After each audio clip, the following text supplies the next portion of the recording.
네, 안녕하십니까? 손해평가사 박승입니다. 자, 오늘 시간부터는 원예 작물의 생육이라고 해가지고, 세 파트로 나눠서 공부를 할 겁니다.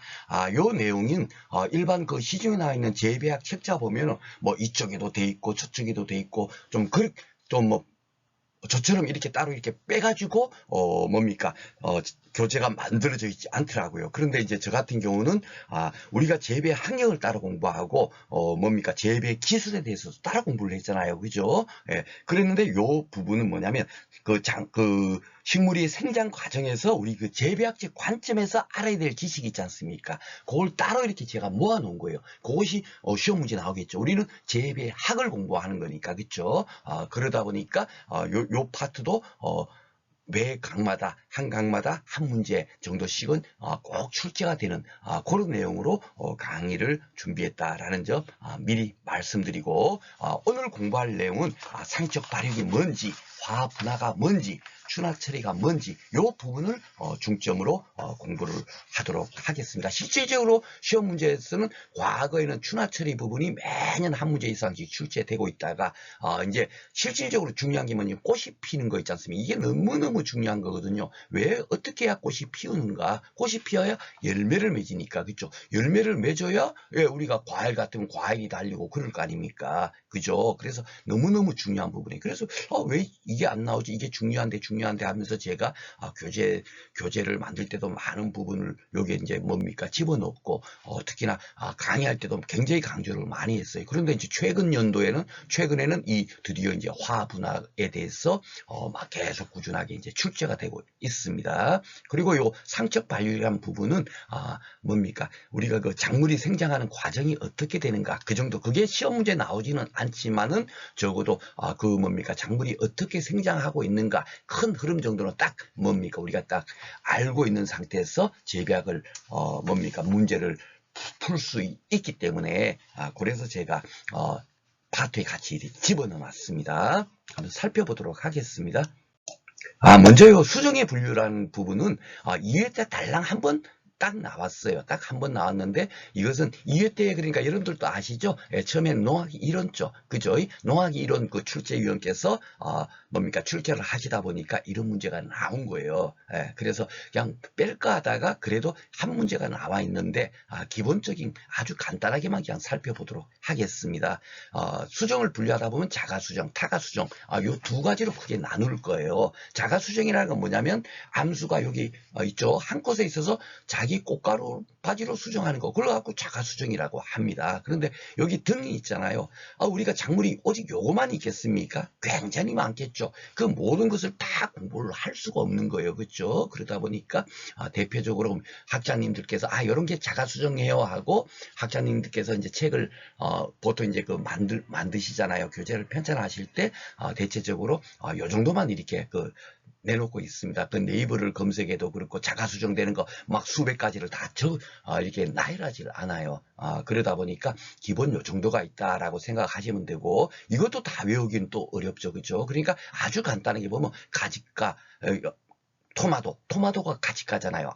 가지가는 우리가 밭과 가지가는 꼭 구분하자 그랬죠. 그렇죠? 그거 하나 정도만 가볍게 공부를 하시면 어떨까 싶습니다. 그래서 가지가는 스스로 수정을 할 수가 있구나. 그렇게 생각하고요.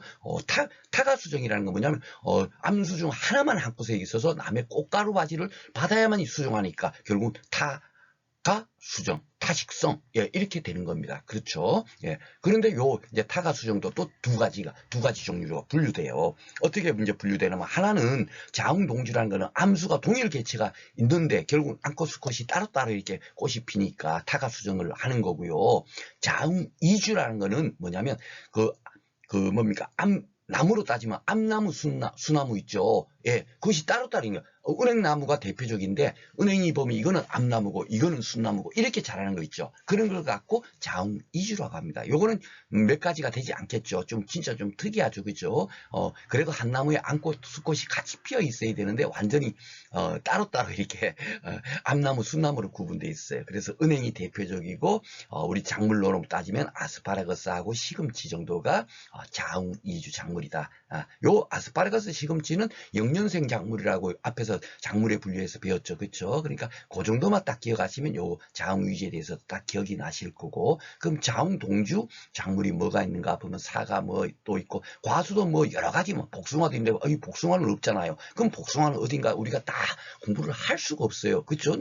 시험에 출제가 매년 한 문제씩 꼭 출제된다면 우리가 공부를 하겠지만, 그렇지 않다면 그 정도까지 우리가 심도 있게 공부할 필요가 있느냐? 그러면 뭐 고도는 어떻게 되고 자두는 어떻게 되고, 야 참다리는 어디에 들어가는지 이런 걸 다 공부를 해야 되는데, 그게 좀 어렵죠. 그렇죠? 그래서 가장 가볍게 보신다면, 우리가 작물의 분류에서 굉장히 중요한 것이 박과 가지과가 있었잖아요. 그죠? 그 재배학적으로 굉장히 그 구분이 중요하더라. 그런데 여긴 잘 봐보시면 수박이 있어요. 요거는 뭐죠? 박과죠. 예, 그럼 오이는 뭡니까? 오이는 가지과가 아니고 박과고요. 예, 우리가 그렇게 공부를 했죠. 작물의 분류에서. 그죠? 그리고 고해 시험 문제 한 2번 정도 나왔단 말입니다. 박과 가지과 구분하는 거. 그렇죠? 그러니까 요건 박과네. 여기는 가지과고. 그렇죠? 예, 가지과는 자가수정이고 박과는 타가수정이더라. 적어도 이 정도만 딱 뭐 공부를 해놓으시면 하다못해 다음 주 이게 나올 확률이 0.1%밖에 되질 않지만, 만약에 나왔다 하더라도 이렇게 고를 때 적어도 그 정도 갖고만 하더라도 이거는 아니네 하고 지울 수가 있거나, 요거 맞네 하고 이렇게 답을 직접 그 하나 가지고 찾아낼 수가 있어요. 그죠? 대표적인 이런 거 예시로 나왔기 때문에 뭐가 나올지를 몰라요. 그쵸? 지금까지 시험 문제 출제됐던 건 요 토마토 요 하나 달랑 나왔죠. 그쵸? 여기 보면 화해가 막 이렇게 작물로 또 나온단 말입니다. 근데 화해는 또 없죠. 일반 교재나 이런 데 보면 없을 겁니다. 그럼 화해 작물이 뭐 한두 종류예요? 수백 종류 될 거 아닙니까? 그쵸? 그걸 다 따로 자가수정 자식성이냐 타식성이냐 따로 구분해서 공부하라는 것은 그는 좀 맞지 않다 해서 그까지는 공부하지 않으셔도 되겠다 하고 말씀드리겠습니다. 그리고 자가수정 타가수정 같이 이렇게 되는 것은 뭐냐, 이런 것도 또 등등이 있죠. 그러니까 이게 공부가 이렇게 할 수가 없는 부분이에요. 아셨죠? 그래서 뭡니까, 가지과는 자식성이다. 그리고 박과는 타식성이다. 그 정도까지만 기억하시면 좋겠고요. 그리고 자가불화합성 이런 거는 웅손불임 이런 거는 뭐냐면요, 쉽게 말해서 학자님들께서 왜 이렇게 이거 수정이 안 되는가를 분석을 해봐 보니까, 암술과 화분의 기능은 정상이지만 뭡니까, 자가수분으로 정자를 형성하지 못하는 거. 그러니까 자가 불화합성이 되는 거예요. 자가 수정이 안 된다, 그런 의미겠죠. 그렇죠? 그래서 이런 용어가 만들어졌다. 그러니까 만약에 이 용어가 뭡니까, 실제 문제에서 뭡니까 사용되더라도 이걸 묻는 문제는 나오질 않는다고요. 그것이 이런 용어를 써갖고 문제가 만들어졌을 때 적어도 이게 어떤 의미구나 하는 정도까지만 이해를 하시면 되겠습니다. 그리고 웅성불임 같은 경우는 뭐냐면 꽃가루가 없거나 있어도 기능을 상실하여 수정 능력을 잃어버린 것을 웅성불임이라고 하더라. 이 정도만 기억하시면 되겠습니다. 기출 이해 문제 보겠습니다. 종자번식에서 자연교잡률이 4%인 자식성 작물에 속하는 것은 이런 식으로 나온 거예요. 그런데 화이도 있고 뭐 이렇게 일반 작물도 있고 이러잖아요. 이 모든 것을 다 우리가 공부를 할 수도 있지 않고, 일반적인 여러분들이 만약에 제 교재 말고 다른 교재도 같이 구입하셔서 공부를 하시고 계시는 분들 같으면 한번 찾아보시면 이 메리골드가 뭔지 백원이가 뭔지 화이작물 모두 다 정리해 놓은 게 있는지 한번 살펴보십시오. 없을 겁니다. 그래서 이런 부분 같은 경우는 제가 말씀드린 것처럼 자가수정은 뭡니까, 가지과, 그죠? 그리고 타가수정은 박과 정도만 딱 기억을 하셔도 뭡니까, 충분히 되겠다라고 생각을 하고, 그래서 여기서는 뭡니까, 자식성이니까 토마토는 뭐죠? 예, 토마토가 감토가 가지과래요 그랬잖아요. 그죠? 그러니까 요 가지과니까 자가수정을 하는구나. 요 정도로 요렇게 하나 기억해 놓으시는 게 어떨까 싶습니다. 이거 중요하지도 않은데 결국은 다 설명하다 보니까 시간이 많이 흘렀습니다. 자, 그리고 상척발육이란 거, 요게 이제 뭐냐면 제가 앞에서 처음에 이제 재배학 강의 처음 시작하면서 여러분들한테 영양생장, 생식생장 해갖고 말씀을 드렸잖아요. 그죠? 영양생장은 뭐다? 그러니까 줄기가 쭉쭉 잎이 팡팡 크는 거. 그죠? 그리고 생식생장은 뭐예요? 꽃이 피어서 열매를 맺는 그 과정이 생식생장이다라고 말씀을 드렸죠. 그걸 이렇게 학문적으로 이렇게 정리하는 거예요. 그래갖고 상척발육이나 식물이 발화해서 성숙하는 동안 여러 가지 단계 과정을 거치면서 생육하는 것, 그걸 뭐냐 하냐, 상척발육이라고 이제 뭡니까, 학자님께서 이렇게 용어를 만드신 겁니다. 그죠? 그래서 상척발육이 특히 이제 생장과 결국 발육, 예, 골 이렇게 합친 것이 상측 발육이라는 얘기예요. 근데 그 생장이라는 것은 주로 뭡니까? 이 영양 생장에 관련되는 거, 잎줄기 뿌리 같은 영양제한이 양쪽으로 증대하는 것을 생장이라고 한다. 그렇죠? 그리고 발육이라고 하면 아생하면 이제 몸의 일부가 발달해서 새로운 개체를 이루는 것, 요런 것들도 아생이라고 하고, 화생이라는 꽃을 피게 하는 성질로서 영양생의 생장을 인정하는 것, 그죠? 그리고 괴화, 성숙 등과 같은 단계를 거치면서, 체내 질적 재종이라고 그랬죠. 그죠? 여기는 양쪽으로 잎이 뭐 팡팡 크고 줄기가 쭉쭉 자라는 거, 이런 거고, 여기는 조금 이 아생이라는 부분이 있어서 조금 뭡니까? 다른 부분도 좀 포함이 됩니다만, 주로, 체내의 어떤 양적으로 크는 것이 아니라, 질적으로 이렇게 뭡니까? 커지는 거, 그런 것을 뭡니까? 발육이라고 한다 생각하면 됩니다. 그래서 질적으로 발육하는 것이 가장 큰 것이 뭐냐면 이 화성, 개화, 요 부분 아니잖아요. 요 부분이잖아요. 그죠? 그래서 생식생장은 발육이라고 한다. 그렇게 기억을 하시면 되겠습니다. 그래서 제가 뭡니까? 생장에 대한 부분은 종자의 발화, 잎줄기 증가, 눈의 형성, 이런 부분이 영양생장 부분이고요.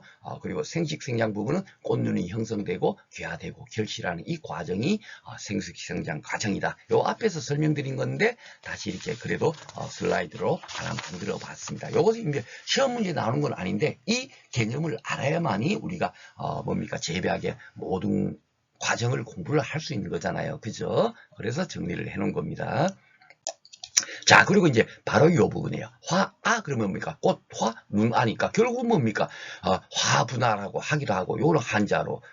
우리 한글로는 뭐죠? 꽃눈이잖아요. 그죠? 풀이하면. 그죠? 그래서 꽃눈 분화라고도 하는 거예요. 예, 이것이 너무너무 중요한 겁니다. 꽃이 피어야만이 열매를 맺으니까. 그쵸? 예, 꽃이 피지 않으면 아무런 것도 수확할 수 없어요. 그러니까 너무너무 중요한 겁니다. 그걸 갖고 화분화라고 하는 거고, 중요한 게 뭐냐면 이게 기출에서 한 2번 정도 나왔어요. 요 지문입니다. 바로 여기 보면 화분화를 시작으로 이거는 이제 앞에서 뭡니까? 배웠죠. 그쵸?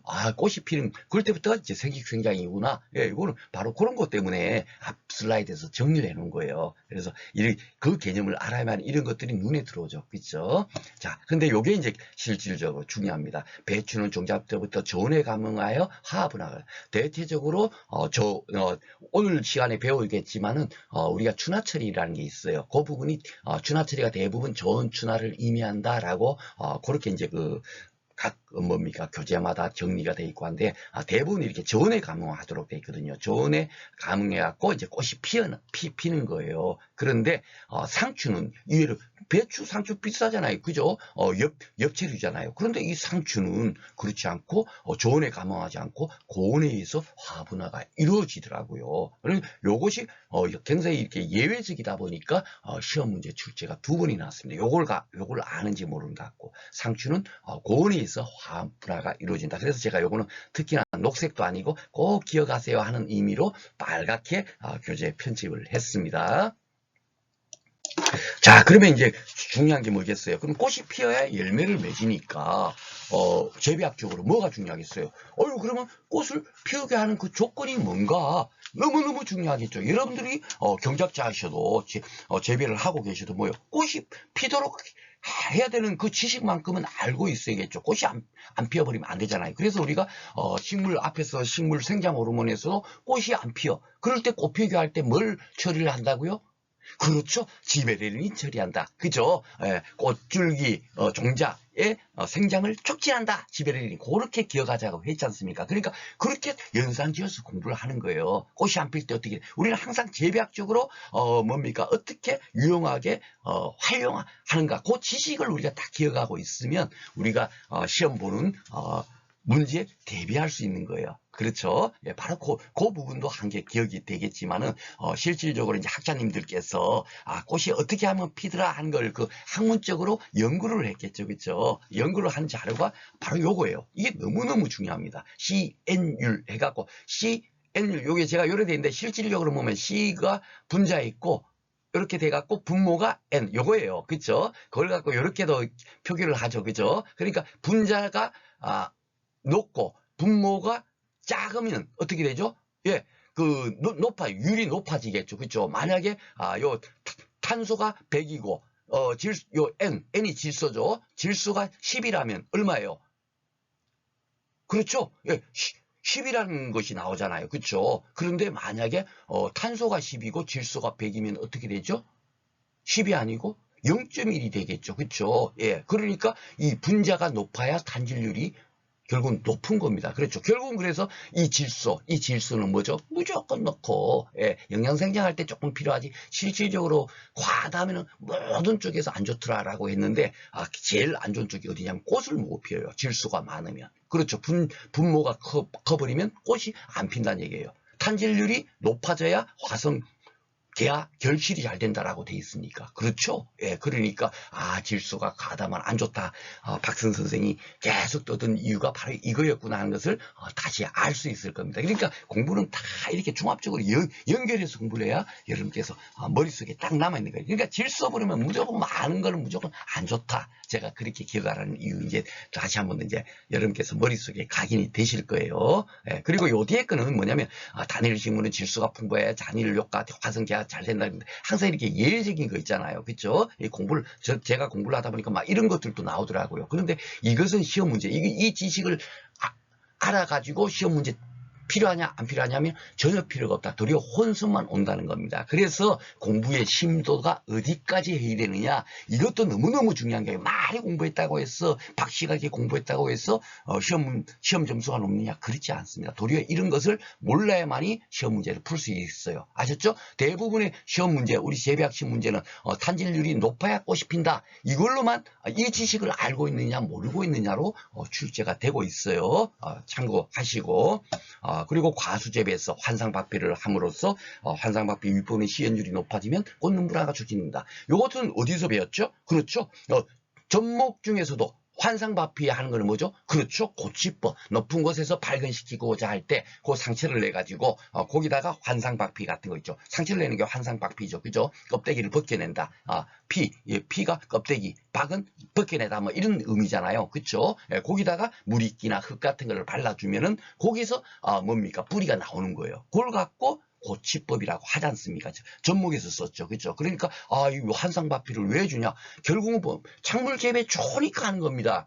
그쵸? 제가 잘 모르면 무조건 그렇게 연상하라고 한 거예요. 그러니까 봐보세요. 이 환상박피를 왜 주냐? 시행률이 높아지는 거예요. 그래서 꽃눈분화가 촉진돼야만이 작물 재배 좋으니까 꽃눈 분화가 안 돼버리면 안 되잖아요. 그쵸? 그러니까 결국, 다 이유가 있는 겁니다. 무조건 넣고 여러분들께서 지문을 보시다가 뭔가 좀 이렇게 잘 몰라. 그러면, 왜 이렇게 하지? 야, 작물 재배 좋으니까 하는 거예요. 잘 모르는 어떤 재배 기술 같은 게 있다 치면, 이 환상박피도 하나에 따지고 보면 재배 기술이죠. 그쵸? 예. 껍데기를 벗겨내갖고 거기다 물이끼 발라주거나 흙을 발라줘가지고, 뿌리가 나오도록 하는, 그런 방법이잖아요. 그죠? 그걸 갖고 접목 중에서 세부적으로 고치법이라고 한다. 그게 10회 때 나온 거잖아요. 그죠? 그 고치법이 왜 하겠어요? 왜 작물 재배 좋으니까 한다. 그것만 아셔도 이런 지문들 딱 읽으면 작물 재배 좋아. 그러면 이 지문이 맞게 되는 겁니다. 아셨죠? 그렇게 공부를 하시면 되겠어요. 자, 그리고 이제 시행률, 그러니까 탄소는 많아있고 질소는 적어야만이 꽃이 피는구나 한 게 알았죠? 그리고 이제 외적 요인으로는 뭐냐면 빛이 있어요. 빛이 길이가 어느 정도 길어졌을 때 잘 꽃이 피는 작물이 있을 거고, 빛이 길이가 방가나시 길이가 짧아졌을 때 그 꽃이 피는 그런 작물도 있고, 학자들께서 막 연구를 했겠죠. 왜 가을에 꽃이 피고 왜 봄에 꽃이 피는가, 그걸 연구를 한 거예요. 그러니까 빛과 관련되는구나, 빛의 길이와. 그거 갖고 일장, 요거는 다음 시간에 공부를 합니다. 아셨죠? 요것도 시험 문제 해마다 한 문제 이상 꼭 나와요. 요거 가지고 너무너무 중요하니까.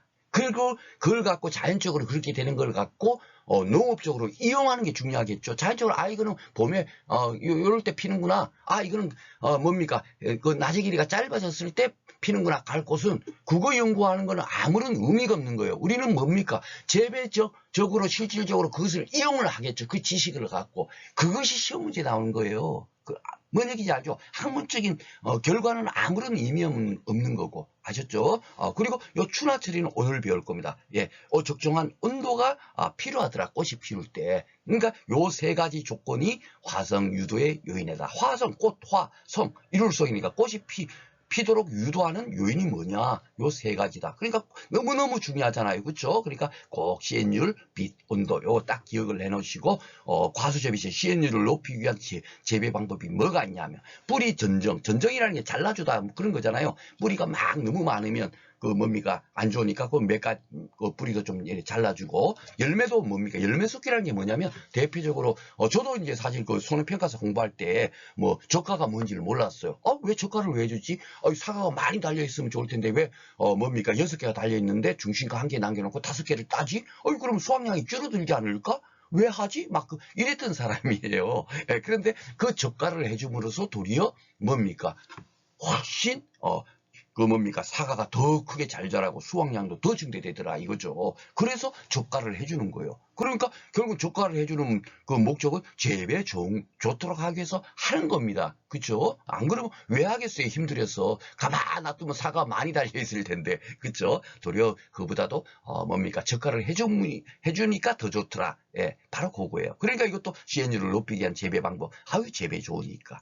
가지의 수평 유인은 여러분들 어디서 공부했는지 잘 모르시죠? 예, 수분에서 배웠어요. 그러니까 재배 환경을 아주 그 단편적으로 재배 환경 그것만 갖고 그 시각만 갖고 그냥 달달달달 그냥 뭡니까 문헌만 암기하는 공부는 잘못됐다는 얘기예요. 그러니까 2차 공부도 제가 그 강의하는 게 바로 그런 의미를 여러분들한테 잘 전달을 할 겁니다. 아셨죠? 중요한 게 뭐냐면 그 단편적인 지식을 알고 그것만 자꾸 공부를 하니까 시험 문제, 계산식 문제를 못 푸는 거예요. 참 그게 제가 너무너무 답답해. 왜냐하면 2차 문제는 답을 다 알려줘요. 예, 데이터를 우리가 현장에 있지 않고 중고등학교 교실에서 시험 보잖아요. 근데 어떻게 그게 피해가 얼마인가 보험금이 얼마인가를 어떻게 알겠어요. 현장에 가 있지도 않은데 결국은 뭐겠습니까? 답을 문제 속에 다 알려주는 거야. 그런데 그걸 못 푸니까 제가 너무너무 답답한 거예요. 그러니까 공부를 어떻게 하느냐 뭡니까 이거 그 지식을 어떻게 활용하느냐 그거를 하지를 못하는 거더라고요. 그래서 제가 김현재 그 카페에서도 깨진도 꽂히기 그걸 올려드리고 있는 이유가 좀 시각을 조금 여러분께서 달리 바라보셔야 하는 겁니다. 여기다 한번 볼까요? 가지의 수평 유인이 그러면 왜 이게 시엔율을 높이기 위한 재배 방법이 될까요? 우리가 뭡니까 이게 그 동해 그쪽에서 아마 봤죠? 예, 동해 방지 대책이 뭐가 있었어요? 분지 각도를 뭡니까? 넓혀준다. 있었죠. 가지. 그죠? 왜 가지 분지가 이쑤시개 제가 꼽은 거 말씀드렸잖아요. 가지는 원래 아니면 하늘을 바라보면서 자랄 텐데 그를 뭡니까? 이쑤시개를 딱 거기다 가지 사이에 딱 꼽아주면서 가지가 수평으로 만들어주죠. 왜 수평으로 만들어주면 결국은 어떻게 됩니까? 물이 그 가지가 하늘로 올라가 있으면 물이 잘 안 오르겠죠. 막 좀 수직 비슷하니까. 그러니까 가지를 수평으로 만들어주는 거예요. 수평으로 분지각도를 넓혀준다는 것은 가지를 수평으로 만들어줬죠. 그러니까 물이 잘 흐르겠어요? 안 흐르겠어요? 잘 흐르겠죠. 그러니까 물이 잘 흐르면 흐르는 물이 잘 얼어요? 안 얼어요? 안 얼죠. 그러니까 동해 방지 대책이 된다. 제가 그렇게 여러분들한테 강의를 했어요. 그죠? 그러니까 여기 가지의 수평 유인이란 것도 결국 뭡니까? 이렇게 물이 잘 흐르도록 하는 것은 재배 좋은 거다. 동해 방지 대책도 되고. 그러니까 이렇게 좋은 것은 다 이렇게 뭡니까? 시엔율을 높이기 위한 재배 방법이 되는 거예요. 아셨죠? 그러니까 딱 요 한 개만 쓰이는 게 아닙니다. 뭔 얘기인지 아시죠? 예, 우리가 쉽게 말해서 오이를 갖고 오이 무침만 해 먹습니까? 그거 말고 아주 여러 가지 많은 다른 쪽으로도 활용을 할 거예요. 벽돌을 갖고 집만 짓습니까? 예, 집만 짓는다 하는 것은 굉장히 고정적인 사고죠. 벽돌을 갖고 도리어 다른 여러 가지 또 다른 기능도 많이 있을 거예요. 그죠? 뭐 같은 거 망치가 없을 때 벽돌을 대신 쓴다든가 그런 역할도 하는 겁니다. 그게 이것도 벽돌의 기능 해갖고 1번, 2번, 3번 이런 식으로 뭡니까? 어떤 교재가 만들어져 있지를 않습니다. 그죠? 그렇지만 우리가 벽돌을 갖고 다른 것도 할 수 있어 하는 그 사고력, 그 폭을 넓혀야만이 여러분께서 뭡니까? 그 2차 시험 공부도 잘 할 수 있는 거예요. 재배하기 어렵다 하는데 바로 이제 이렇게 딱 이해를 하시니까. 그래서 제가 처음부터 제가 강조한 게 뭐였습니까? 입단 구조는 작물 재배 좋은 거다. 양토는 좋은 거야. 이런 식으로 제가 말씀을 드렸죠. 토양 유기물, 작물 재배 너무너무 좋아. 그죠? 그 기억나시죠? 석회 만병통치야. 그런 식으로 우리가 딱 기억을 해버리면 모든 것이 다 정리가 되잖아요. 그렇죠? 그래서 가지의 수평 요인도 시행률을 높이기 위한 재배 방법이 되겠구나. 그러니까 가지가 너무 수직으로 딱딱 자라는 것은 뭡니까? 좋지 않다. 그죠? 그래서 분지 강도를 넓혀준다. 그래갖고 이게 아마 여러분들 나무 같은 거 재배하는 것 때 보면 뭡니까? 수평으로 쭉 이렇게 자라도록 뭡니까? 따로 이렇게 전지를 해줘요. 전지. 그냥 자연 그대로 놔두면 어떻게 됩니까? 가지가 다 하늘을 바라보고 자라잖아요. 그렇죠? 그러다 보면은 이렇게 작물 재배 안 좋으니까 그것을 일부러 뭡니까? 좀 이렇게 평평하게 수평으로 자라도록. 여러분들 뭐 복숭아 나무나 사과 나무나 배나무나 잘 봐보시면은 이렇게 수평으로 자라는 거 기억나시죠? 그죠? 가지를 수평으로 이렇게 유인해 주는 거예요. 그래야만이 뭐죠? 시행률을 높이기 위해, 시행률이 높아지고, 시행률이 높아져야만이 꽃이 피어서, 그 다음에 배라든지 사과라든지 이런 것들이 자라잖아요. 복숭아라든지, 그쵸? 그래서 가지를 수평 유인해 주는 거다. 이제 딱 여러분들 연상해보니까, 진짜 그러네. 그쵸? 요렇게 이해를 해서 딱 공부를 하셔야 돼요. 그러면 어떤 다른 문제가 나왔다 하더라도 우리가 해당되는 문제를 다 뭡니까? 재배학적으로 접근하면 다 풀 수가 있다. 아셨죠? 네, 그렇게 기억하시면 되겠습니다. 그리고 환상박피, 당연하죠. 그쵸? 앞에서 여기 환상박피 함으로써 여기 시행률이 높아지면 돼 있으니까. 그쵸? 요런 것들. 요것이, 우리 시험 문제 이게 최근에 나왔나?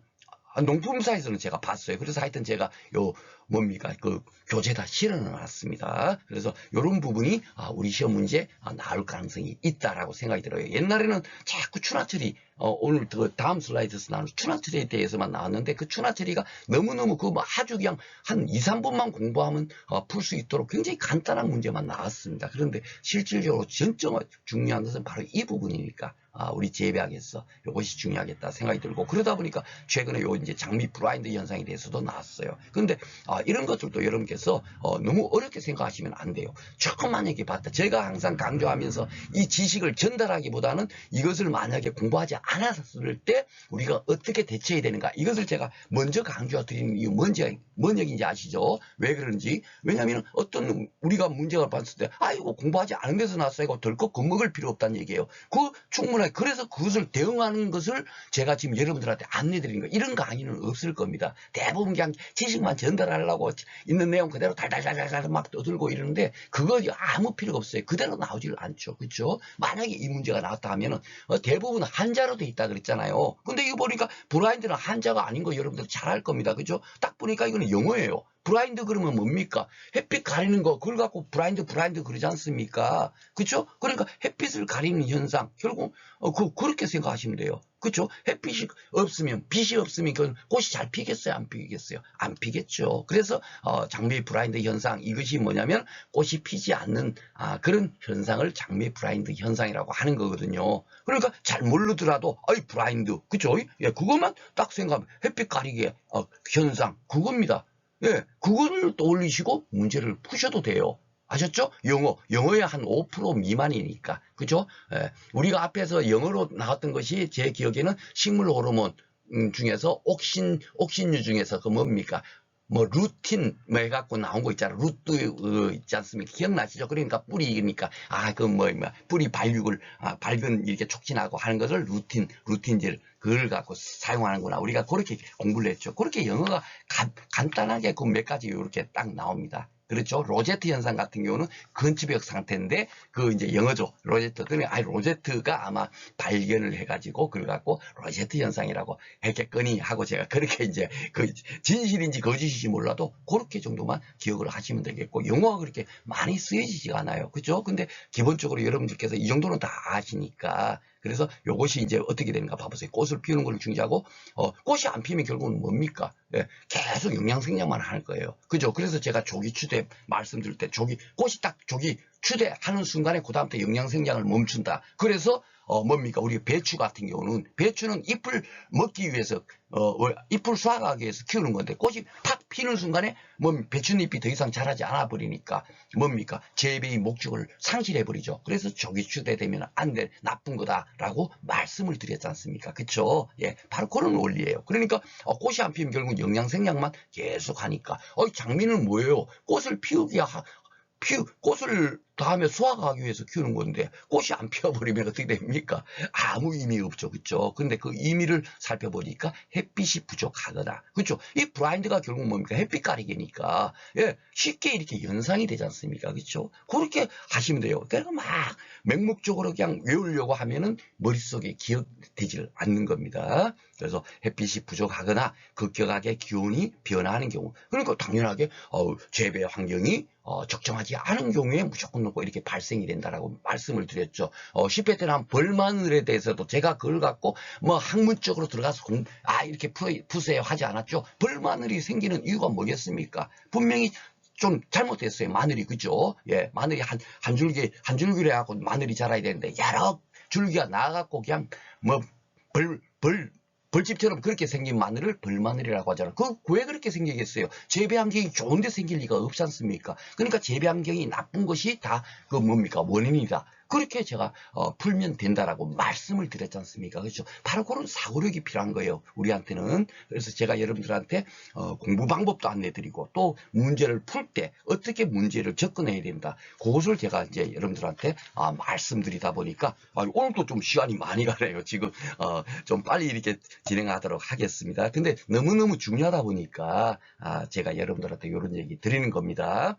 여러분들이 아마 짧게 한 20분 정도씩 강의해주면 참 좋겠죠, 그죠? 근데 그렇게 하면 뭡니까? 필요한 내용 이렇게 간단하게 탁탁 하고 넘어가 버리면 실질적으로 여러분들 머릿속에 오래 남아있지 않아요. 그러다 보니까 제가 앞에서 얘기했던 내용도 다시 연결지어서 강의 때 설명드리고 하는 이유가 여러분들 충분하게 이해하시리라고 믿습니다. 그래서 당연히 이런 때 발생한다. 이렇게 또 그리고 또 딸랑 요 두 개 때만 요거 생기겠습니까? 또 그렇지 않겠죠. 또 더 따지고 보면 또 다른 것도 있을 거예요. 그렇죠? 그런데 이제 일반 학자님들께서 분석해 놓은 것이 요 정도니까 우리는 요까지만 공부를 하시면 된다. 그렇게 생각하시면 되겠습니다. 그리고 뭐 조치 방법 같은 거는 저는 항상 우리가 재배학적으로 만약에 이렇게 됐을 때 어떻게 해야 되는가 이런 것이 시험 문제가 나와야 될 거다. 왜냐하면 가장 중요한 게 그러니까 이렇게 햇빛이 부족했을 때 꽃보는 얀쌤이 아이고 가만 놔둘 리가 없잖아요. 가만 놔두면 장미꽃이 안 피어버린 끝인데 그럼 어떻게 꽃 피우게 하지? 쉽게 말해서 대표적으로 뭐가 있어요? 왜 지베렐린을 뿌려주면 될 거예요. 그쵸? 예, 그런데 네이버에 검색해 봐보니까 어떻게 되면 브라인드된 가지를 잘라버리면 잎사귀의 수가 줄어들기 때문에 자르지 말고 다른 가지에서 나오는 새순을 핀치 해준다 이렇게 돼 있더라고요. 순짓기. 예. 그렇게 해갖고 조치 방법으로 안내가 돼 있었어요. 그래서 이런 것도 가볍게 만약에 이제 지문으로 이런 게 뭐 또 다르게 또 그대로 나올 리는 없지 않습니까? 그렇죠? 나올 수도 있지만 그래서 요까지는 공부를 하시라 하는 의미에서 이렇게 이제 제가 교재를 만들었습니다. 자, 그리고 이제 이제 꽃 피우는 이제 요인에 대해서 이제 제일 중요한 걸 봤고요. 이 추나처리가 저는 처음에 추나처리 왜 추나처리를 하지? 막 그 의문을 많이 가졌어요. 그런데 이제 요것이 이제 뭡니까? 혹시 재배하는 실질적으로 뭐 추나처리를 해본 경력이 있는 경험이 있는 분들은 제 강의 내용이 틀렸다고 생각할 수도 있어요. 그렇지만은 제가 여러분들한테 안내드리는 거는 이 추나처리 개념을 정확하게 이해할 수 있도록 하기 위해서 하니까 만약에 제 내용이 좀 틀리더라도 그런 점 이렇게 이해해 주시면서 들어주시면 좋겠습니다. 원래 이제 보리 같은 경우는 어때요? 가을에 파종해 갖고 이제 봄인가 수확하고 그러죠. 그쵸? 예. 그런데 가을에 파종하면 당연하게 봄에 꽃이 필 거예요. 그죠? 보리가. 그런데 보리를 가을에 파종해야 되는데 파종 못 했어요. 그래갖고 만약에 그것을 봄에 파종을 했다 치면은 꽃이 피겠어요? 안 피겠어요? 여러분? 안 핀단 말이에요. 그쵸? 왜냐면 철이 지나, 가을에 심어야만이 그것을 겨울을 지나서 그 내동성도 견디고 해야만이 그 다음에 이제 꽃도 피고 하지 않습니까? 그쵸? 앞에서 우리 배웠죠. 온도편에서. 그러니까 무조건 넣고 추운 게 나쁜 게 아니다. 그 또한 작물 재배에 뭔가 그 영향을 주고 있다. 예. 그렇게 우리가 이해를 했죠. 그러니까 그 보리를 봄에 파종하면 당연히 꽃이 피지 않을 거예요. 그쵸? 그러다 보니까 이 준화처리가 왜 시험 문제 자주 나오는가? 저도 이제 의문을 많이 가지는데 바로 그거예요. 만약에 봄에 파종해도 그러면 꽃이 피우게 하면 되지 않느냐 이거죠. 뭘로? 바로 이 추나 처리를 해가지고 이럽니다. 제가 왜 이게 시험 문제 많이 나올까 생각해 보니까 바로 그거예요. 즉, 파종 시기를 놓친 경우에, 그 작물을 꽃을 피구하기 위해서 어떻게 해야 되는가, 재배학적으로. 예, 그 지식이 너무너무 중요하죠. 그러니까 바로 그것이 추나 처리한다는 거예요. 그렇죠. 추나 처리 한번 보겠습니다. 개화 유도를 위해 제가 말한 그런 어떤 내용은 여기 교재나 이런데 뭐 네이버나 이런데 나와 있지 않습니다. 하나 이거 여러분들 이해를 정립하도록 하기 위해서 제가 드린 내용이에요. 여기 보면 추나 처리라는 게 개화 유도를 위해서 생육 중 일정한 시기에 일정한 온도로 처리하는 것으로. 추나 처리는 보통 저온 추나, 그죠? 앞에서 봤죠? 예, 뭡니까? 상추만 고온 추나고 대부분 저온 추나. 예, 온도를, 낮은 온도로, 뭡니까? 온도를 여기다 이제 처리를 하는 거예요. 생육 중에 일정한 시기에. 그쵸? 예, 그걸 갖고 추나 처리라고 하는 거예요. 왜? 그러니까 제가 볼 때 이제 철 지난 거, 그걸 갖고, 작물을 재배할 때 그냥 뿌려놓으면 꽃이 안 피니까, 저온 처리를 한 다음에, 뭡니까? 심으면, 꽃이 잘 피더라. 바로 그렇게 이해를 하시면 되겠습니다. 그래서 저온 처리를 어디다 하느냐? 예, 작물의 생장점. 작물의 생장점 그러니까 여러분들 요거는 딱 어디 딱 떠오르시죠? 조직배양. 그죠? 조직배양은 작물의 그 생장점을 조직배양한다. 우리가 그렇게 딱 기억하고 있죠. 바로 그거예요. 그죠? 거기다가 딱 해주면 저온 처리를 해주면 알아서 꽃이 피더라 이거예요. 그래서 이제 저온 추나는 저온추나는 게 이제 대표적으로 보니까 주로 이제 이거 보리 떠올리시면 돼요. 보리가 가을에 파종하니까 축파성이잖아요. 이것도 작물의 분류. 시험 문제에서는 그런 게 나오지 않지만 가볍게 우리가 봅시대 하고 공부했던 게 바로 요런 식이었잖아요. 그죠? 그러니까 그런 것들이 이렇게 이제 우리가 그것을 이해함으로써 이런 데서 써먹는 거예요. 시험 문제와 직접적인 연관은 안 되더라도. 그렇죠? 그러니까 주파성 가을에 파종하는 거니까 대표적으로 보리가 있다. 그럼 보리 한 개만 떠올리시면 돼요. 그러니까 보리는 주로 월동 작물이라고 하죠. 그렇죠? 예. 그러니까 주파성 작물, 월동 작물 이렇게 제가 같은 의미다 하고 지금 넣는 이가 그거죠. 그러니까 이렇게 보리 같은 경우는 뭡니까? 이렇게 저온추나하는 거는 광선 유무와 관계가 없으나 고온추나 이 앞에서 바로 직전에서 공부를 했죠. 예, 상추는 고온추나한다. 그죠? 시험 문제 2번 나왔다고 말씀을 드렸습니다. 기출문제 한번 풀어볼 때 한번 보겠습니다. 예, 상추 같은 경우는 암흑 상태가 필요한데 제가 볼 때는 상추가 이제 시험 문제 나오다 보니까 그렇지만 실질적으로 봄에 뿌리는 그런 작물들이 있잖아요. 파종하는 작물들, 그런 작물들. 쉽게 말해서 늦여름이나 가을에 수확하는 그런 작물들은 주로 고온추나한다. 그렇게 생각하시면 되겠습니다. 그래서 주로 이렇게 저온추나를 많이 하나 봐요. 그래서 저온추나를 의미한다. 추나 처리는 그렇게 딱 기억하시고 작물의 생장점에 뭡니까? 그 저온 처리를 한다. 그리고 특히나 이제 그 고온추나는 대표적인 작물로는 상추가 있더라. 그리고 이왕이면은 충파선 작물은 고온추나 하는구나. 그렇게 기억하시면 좋겠습니다. 그리고 시험 문제가 주로 나오는 게 바로 요거예요. 요거. 예. 언제 처리하느냐? 요 생육 중 일정한 시기에 돼 있잖아요. 그쵸? 요 일정한 시기가 어떨 때냐? 또 작물별로 또 많이 있겠죠. 여기 뭐 요거만 딱 돼 있지만 종자추나형은 요 보면 추파맹류, 배추, 무, 완두 요리 등 돼 있잖아요. 그 녹시물추나형, 양배추나형 외에는 등 돼 있잖아요. 그죠? 근데 실질적으로 시험 문제 나온 거는 요 정도밖에 없어요. 요 정도. 예, 더 이상 없습니다. 아셨죠? 그러니까 항상 그 기준으로 딱 공부를 하시면 되겠어요. 그래서 종자추나형은 이거 일정한 시기라는 것이 언제? 종자 때. 예, 종자. 최하 종자 여러분들 요거 기억나시죠? 이것도 종자로 직접적으로는 시험 문제 나오지 않지만 뭡니까? 우리 이런 거 공부를 했죠. 그죠? 예.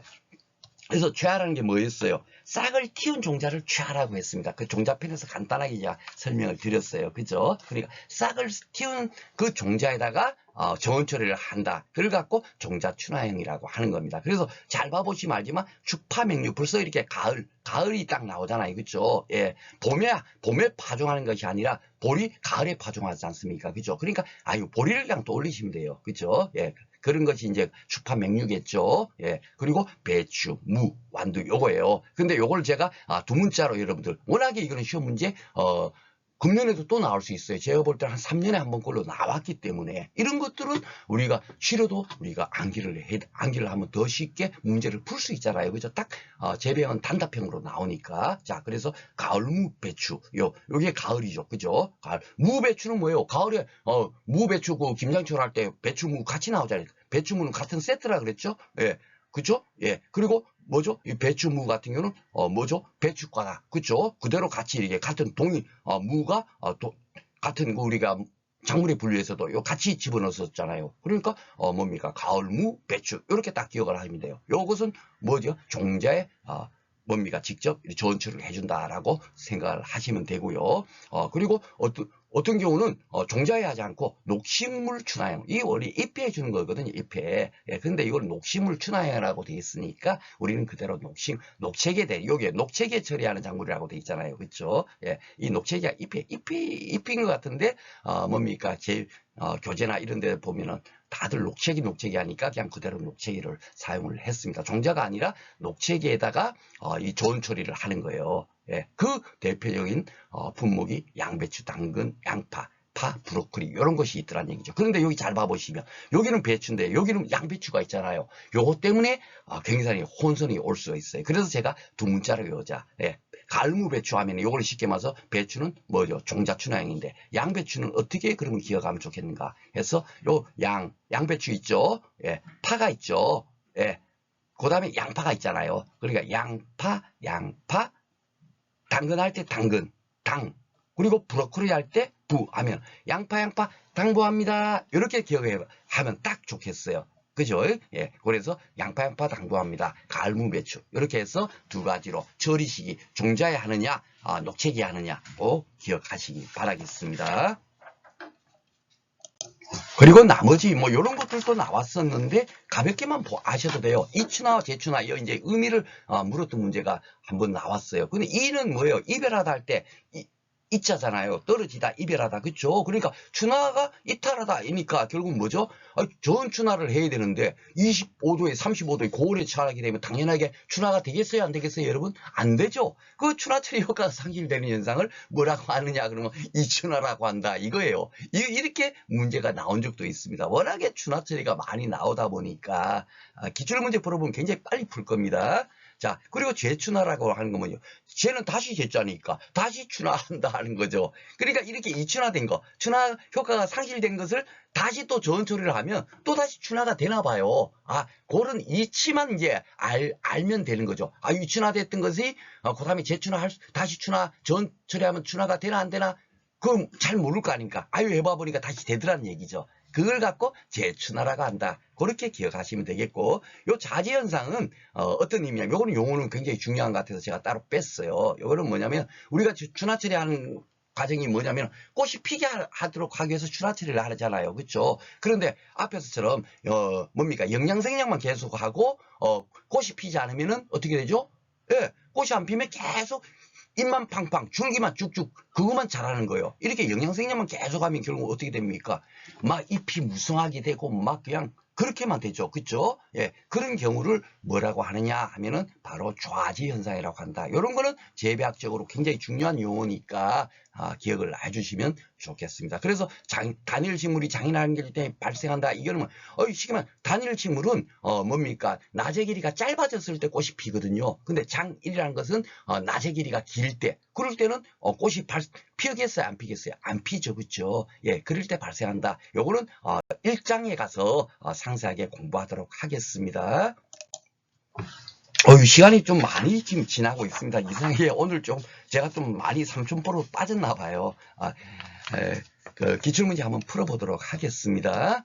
자, 식물이 종자가 발화한 후에 또는 중기의 생장期발효가 있을 때 일정 기간 저온을 거침으로 화가 형성되는 게 뭐라고 하느냐? 여러분들 봐보시면 뭐예요? 준하죠. 그죠? 이렇게 나왔습니다. 그죠? 그리고 4회 때 나온 거 볼까요? 온도 장기에서 화분화가 촉진되는 것을 뭐라고 하느냐? 주파성 밀종자를 저온 일정 기간 파종하면 정상적으로 출소할 수 있다. 뭐예요? 준하처리. 그죠? 그러니까 이거 공부를 심각하게 막 달달 외우고 하지 않아도 쉽게 문제가 나오고 있는 거예요. 예. 과거 이렇게 나왔는데 최근에 이제 그것이 이제 좀 바뀌고 있습니다. 그래서 제가 최근에 그런까지 다 파악을 해가지고 교재도 만들고 강의를 하고 있겠죠. 자, 5회 때 볼게요. 저온에 의한 꽃눈이 형성이 유기되는 것을 뭐라고 하는가? 뭐라고요? 춘화. 그죠? 춘화라 하며 당근, 양배추 등은 뭘로 식물체가 일정한 크기에도 요거 보니까 뭐요? 양파 당부합니다. 그래, 그죠? 예, 그럼 이거 뭐죠? 녹채기, 그죠? 맞나요? 예, 녹채기. 예, 맞나요? 근데 여기는 녹색이 아니고 무슨 형 식물체가 그러니까 녹식물 출하형이겠죠. 그렇죠? 예, 이렇게 쉽게 나오는 겁니다. 그렇죠. 종자출하형 아니니까. 종자출하형이나 녹식물이냐, 그거를 아는 건데 양배추는 뭐다? 배추는 종자출하형, 양배추는 뭐죠? 예, 녹식물 출하형. 그렇죠? 그렇게 구분하자. 그것이 딱 나온 거예요. 그렇죠? 기출 5회 때. 그리고 6회 때 보면 작물의 생육이 일정한 시간에 조언을 경과해야 개화가 일어나는 게 뭡니까?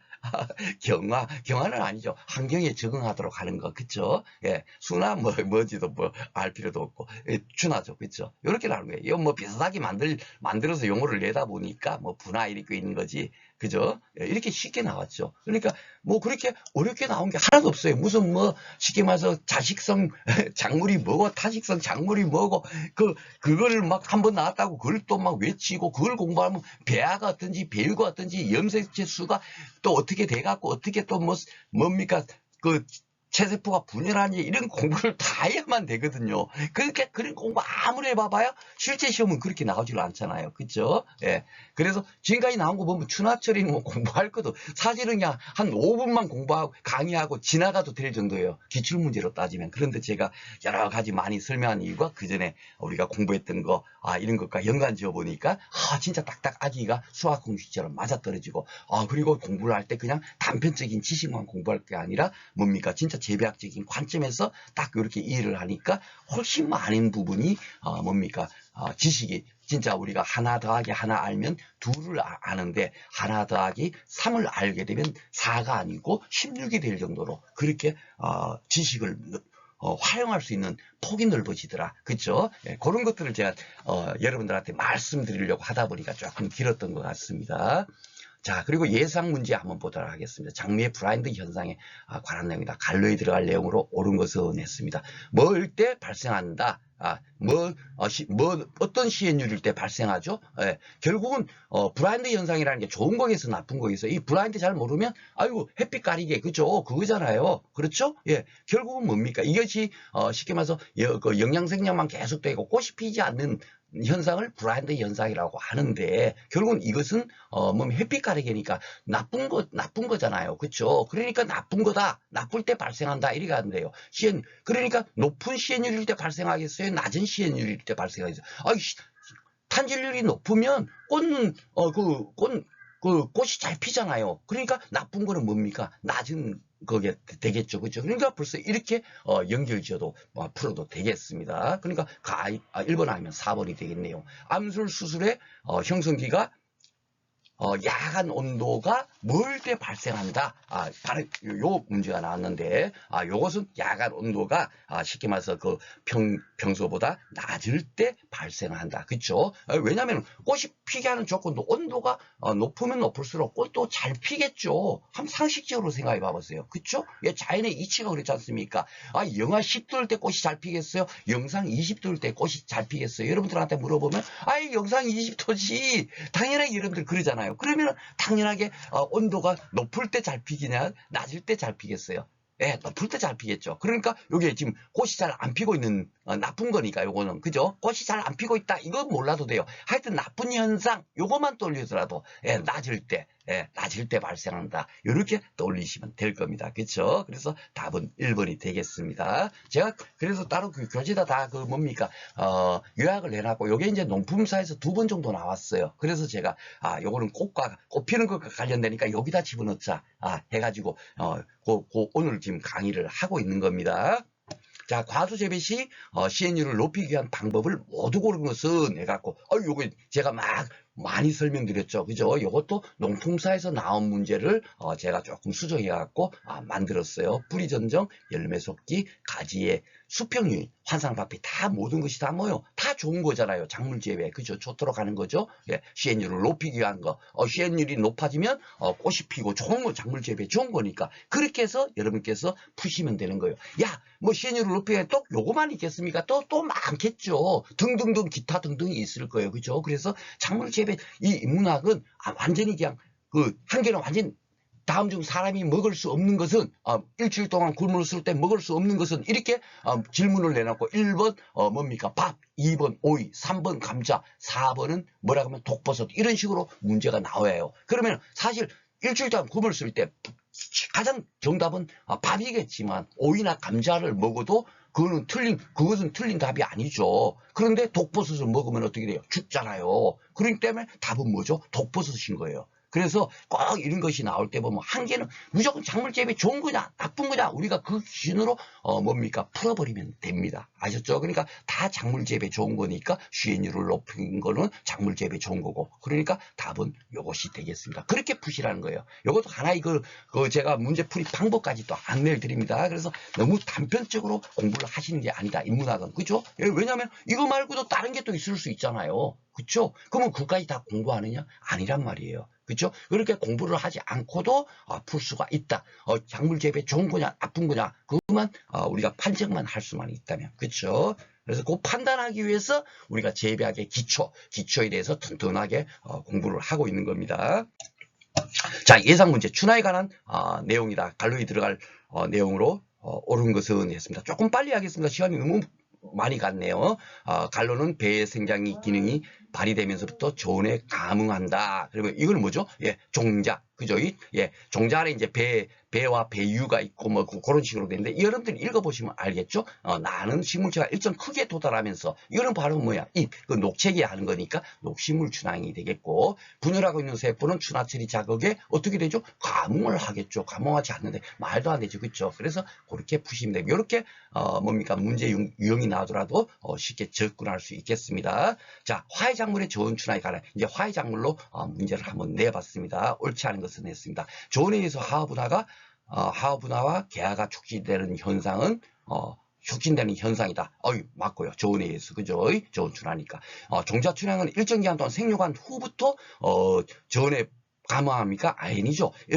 일정 기간 생육한 후부터 발행하는 거는 뭐죠? 그 녹책이 그죠? 녹식물 춘화형이 되겠죠. 그러니까 이게 틀렸네요. 3번 녹색 식물체 춘화형에는 꽃, 양배추, 구근 이런 식으로 나오는 거예요. 그죠? 우리가 그 뭡니까?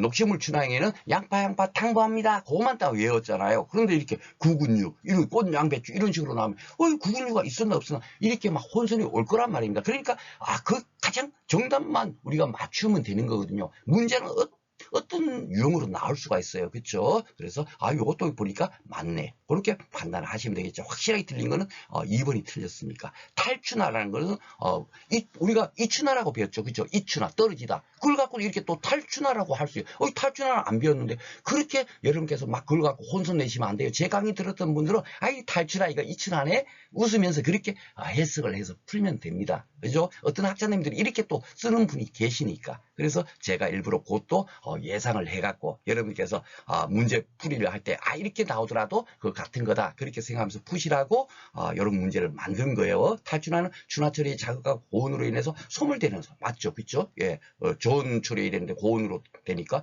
춘화 처리가 안 되는 거 그거니까 맞는 거가 되겠다. 그렇게 푸시면 되겠습니다. 자, 그리고 이제 8회 때는 이제 어떻게 나오는가 한번 보도록 하겠습니다. 8회 때 딱 봐보시면 정원에서 일정 기간 경과하게 되면 식물체가 하분화가 유기되는 것을 뭐라고 합니까? 너무 쉽죠? 춘화 계속 나왔던 게 그잖아요. 또 그렇게 나온 거예요. 공부 열심히 해봐봐. 맨날 그 똑같은 문제 공부. 그러니까 제가 한 5분이면 강의가 끝나는 건데 강의를 길게 한 이유는 기타 등등을 우리가 어떻게 나오더라도 무조건 놓고 우리가 맞추기 위해서 하는 겁니다. 그렇죠? 예. 그리고 이후 25도에서 30도에서 3년 정도 노출시키면 벌써 뭐가 돼요? 이거는 뭐죠? 이춘화. 춘화가 떨어져 나가겠죠. 그죠? 춘화와 이별하게 되겠죠. 그러니까 이춘화. 그쵸? 답이 어디 있나? 여기 있네. 그쵸? 나머지 1, 2 이런 거는 볼 필요도 없죠. 그죠? 그러니까 이렇게 쉽게 나온다는 얘기입니다. 자, 8회 때 나온 거, 종자춘화형. 이렇게 나오잖아요. 그죠? 종자춘화형은 뭐죠? 예, 가을무배추? 예, 그것만 생각하면 돼요. 요거잖아요. 그쵸? 그리고 양파 당부합니다. 양파 당부합니다. 그죠? 양파 당. 이거는 뭐죠? 녹책이잖아요. 그쵸? 그러니까 답은 4번이 되겠네요. 자, 그리고 9회 때 나온 거. 좋은 자극을 위해서 하분화가 촉진되는 작물이 이렇게 나오는 겁니다. 이게 뭐죠? 상추. 그죠? 제가 상추는 고온에서 하나 보라 된다. 그죠? 요렇게 좀 특이한 것이 시험 문제가 나오는 거예요. 그러면서 이제 처음으로 드디어 꼽히는 거. 제가 이게 나와야 되면서 강의를 제가 8회 때부터 강의를 했는데 9회 때 딱 나온 거예요, 이게. 다들 깜짝 놀랐을 겁니다. 요거 제가 이렇게 해서 표기하는 거 보고 아유 박승희 책 보고 출제위원이 출제를 했나 할 정도로 요게 꼭 나온다고 제가 강조를 드렸는데 9회 때 나왔어요. 자, 그리고 9회 때 나온 것이 장밀 브라인드. 이 9회 때 드디어 이제 꽃피는 쪽으로 이제 드디어 나온 거예요. 그 전까지 말이야 맨날 추나 그냥 그 공부하지도 않아도 나오는 게. 그래서 제가 뭡니까 강의를 이렇게 더 길게 하는 이유가 뭐겠습니까? 아유 기출 문제뿐만이 아니라 최근의 흐름을 파악을 해갖고 최근에 출제되는 것을 우리가 이게 이제 나올 것 같아. 그걸 맞추기 위해서 제가 이렇게 오늘 또 강의 시간이 길어지는 겁니다. 아셨죠? 예, 조금 여러분께서 길다고 생각하시는 분들은 30분씩 나눠서 들으시면 되겠어요. 자, 장밀 브라인드 현상의 직접적인 원인이 뭐냐 이렇게 나온 거예요. 브라인드 그러면 뭡니까? 햇빛 가리개, 그렇죠? 예, 창문 그 햇빛 가리개를 브라인드라고 하잖아요. 그렇죠? 그러니까 원인이 뭐겠어요? 예, 일조량 부족 아니겠어요? 햇빛을 가려버리면 일조량이 부족하게 될 거 아닙니까? 공부를 하지 않아도 풀 수가 있다는 얘기예요. 제가 문제 푸는 방식은 이런 지식을 이렇게 다 돼 있고 여기 이렇게 돼 있으니까 맞지? 이게 아니에요. 이런 공부를 하지 않아도 풀 수 있는 방법을 여러분들한테 지금 현재 전수해주고 하는 겁니다. 그렇죠? 예, 이렇게 풀면 돼요. 영어. 대부분 한자인데 혹가닥 영어 몇 개 있다 그랬죠? 몇 가지 없다고 제가 그 한개 다 떠들어 드렸잖아요. 그죠? 그걸 그대로 풀면은 쉽게 풀 수가 있는 겁니다. 아셨죠? 예, 그렇게 푸시면 풀어도 되겠습니다. 그러니까 이런 것들은 이제 한번 이렇게 나왔지만 또 나올 가능성이 있어요. 너무너무 중요하니까. 그죠? 그 전까지 안 나오다가 맨날 추나만 나오다가 이렇게 이제 뭡니까? 변하고 있다는 것이 딱 느껴지시죠? 자, 10회 때 봐보세요. 10회 때도 뭐가 나요? 추나가 나옵니까? 아니죠. 자, 바로 이렇게 탄질비. 너무너무 중요한 게 나오는 거예요. 자, 박승희가 그렇게 강조했던 꽃이 피는 그 요인, 그것에 대해서 계속 이제 출제가 되고 있다는 것이 딱 느껴지시죠? 예. 그래서 제가 강의가 길어진 거예요. 기출문제만 딱 봐버리면, 꽃 피는 요인하고, 뭐죠? 추나철이고 간단하게 해버리면 5분, 10분이면 끝날 내용을 갖고, 오늘 또 이렇게 56분 이상 떨어진 막 이렇게 여러분들한테 설명한 이유가 우리가 혹시 또 다른 문제가 나왔을 때 대비해서 그것을 어떻게 풀어야 되고 우리가 알고 있는 지식을 어떻게 활용하면 쉽게 뭡니까 그게 풀이가 되더라. 그 방법까지 안내하다 보니까 조금 오늘 좀 시간이 길어진 점 먼저 이렇게 좀 사과 말씀드리고 이제 다음부터는 조금 이제 제가 간단하게 이제 설명하도록 하겠습니다. 자, 다음은 탄질비에 관한 내용이다. 갈로이 들어갈 내용을 순서대로 옳게 나열한 것은 돼 있죠. 작물질의 탄수화물과 질소의 비율을 CN율이라고 한다. 그죠? 탄소. 요게 이산화탄소고 요 N은 질소잖아요. 그죠? 그러니까 요걸 갖고 CN율이라고 합니다. 탄질률이라고 한다. 과수재배에서 환상박피를 함으로 환상박피를 왜 하겠어요? 작물재배 좋으니까 하겠죠. 고치법. 그죠? 딱 떠올리시면 되죠? 좋으니까 한다. 환상박피 윗부분의 CN율이 결국은 어떻게 되죠? 예, 좋으니까 하니까 높아져요, 나빠져요? 높아져야 좋은 거니까 높아지면 그죠? 그런 식으로 낮아지면 높아지면은 벌써 높아지면 이쪽으로 가면 됩니다. 그렇죠? 예, 높아야 좋은 작물들 꽃이 피니까. 예, 그리고 그 다음에 게 뭡니까? 갈로가 갈로 된다 돼 있죠. 영양생장 꽂는 분화, 영양생장 꽂는 분화 있죠. 뭐가 돼요? 예, 꽂는 분화죠. 예, 탄질률이 꽃 피는 여인 그거지 않습니까? 영양생장은 꽃이 안 피어버리면 영양생장만 계속 뭡니까? 계속 되는 거. 그걸 갖고 뭐라고 한다? 좌지 현상. 그죠? 그래서 지금 그 용어까지도 제가 오늘 슬라이드에다 집어넣었던 이유가 그겁니다. 그러니까 꽂는 분화. 그죠? 이 꽂는 분화가 어떻게 되겠어요? 옥지 되겠어요? 촉진 되겠어요? 촉진. 그죠? 그 개념만 알면 쉽게 문제를 풀 수가 있겠습니다. 그죠? 그래서 제가 이렇게 딱 정리를 해놓은 이유가 그렇게 되겠습니다. 양은 많지 않지만 제 교재의 내용이 양은 많지 않지만 정말 여러분한테 필요한 내용들은 딱 핵심적으로 정리되어 있고 특히나 이제 여러분들한테 시각적으로 공부 어떤 것이 중요하다 이런 것을 알도록 하기 위해서 이렇게 녹색이라든지 빨간색이라든지 같이 이렇게 섞어 가지고 교재를 편집해 했다는 점 말씀드리겠습니다.